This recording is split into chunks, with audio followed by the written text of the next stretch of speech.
Welcome back to my new blog. আজ এসে গেছি নতুন একটা ভিডিও নিয়ে।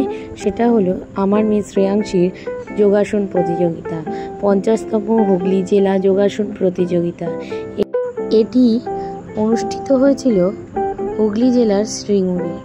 এই অনুষ্ঠানে যোগাসনে অংশগ্রহণ করেছিল হুগলির সমস্ত যোগাসন ক্লাব, সুবিপুর মডার্ন ক্লাব এবং গোমতিয়া বারোয়ারি সংঘের উদ্যোগে এই যোগাসন প্রতিযোগিতা অনুষ্ঠিত হয়েছিল। এই প্রতিযোগিতায় অংশগ্রহণ করেছিল 1/1/2017 থেকে 1/1/1980 সাল পর্যন্ত যাদের বয়স। এখানে স্পেশাল গ্রুপ, জুনিয়র, সিনিয়র বিভিন্ন বয়স দিয়ে ভাগ করা ছিল। বিভিন্ন উচ্চপদস্থ ব্যক্তি যারা যোগাসনে দিকপাল বা দিগ্জয়ী, তারা এই অনুষ্ঠানে পতাকা উত্তোলন করে অনুষ্ঠানটির সূচনা করে। জাতীয় সঙ্গীতের মধ্যে দিয়ে অনুষ্ঠানটি শুরু হয়। এছাড়া এই অনুষ্ঠানটি তুষ্টচরণ উচ্চ বিদ্যালয়ে অনুষ্ঠিত হয়েছিল। প্রাচীন ভারতের ইতিহাসে এই যোগাসনের মাহাত্ম্য প্রচুর। কথাতেই আছে, করলে যোগ হবে রোগ বিয়োগ। তাই যোগাসন আমাদের প্রত্যেকেরই অল্প আধটু করা উচিত এবং একজন ভারতীয় হিসাবে আমরা অনেকেই অল্প আধটু যোগাসন সম্পর্কে অবগত হয়ে থাকি। শ্রেয়াংশীর পারফরমেন্স শুরু হয়ে গেছে।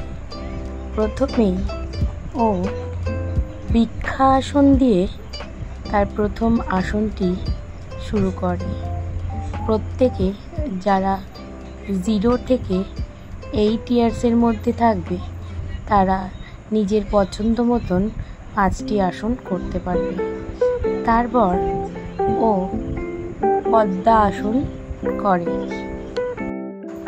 তৃতীয় আসন হিসাবে শ্রেয়াংশী ভিকা আসনকেই বেছে নিয়েছে।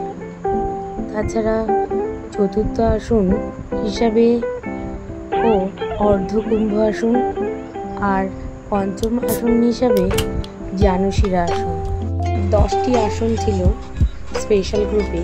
সেই 10টি আসনের মধ্যে পদ্মা আসন, উত্থিত পদ্মা আসন, ভিকা আসন, কুষ্ঠা আসন, ভুজাঙ্গা আসন, জানুশিরা আসন, অর্ধকুম্ভাসন, চক্রাসন, বিক্রাসন, উৎকণ্ঠা আসন। এই 10টি আসনের মধ্যে যে কোনো 5টি আসন শ্রেয়াংশী করেছিল। আসনগুলি দেখার অনুরোধ রইল। বাচ্চাদের আসনগুলো কেমন লেগেছে অবশ্যই কমেন্ট বক্সে জানাবেন। আর নতুন নতুন ভিডিও পেতে গেলে আমার চ্যানেলটাকে অবশ্যই সাবস্ক্রাইব করে রাখবেন। আজ আমার ভিডিওটা এই অবধি। আমার চ্যানেলটিকে সাবস্ক্রাইব করে অবশ্যই পাশে থাকবেন।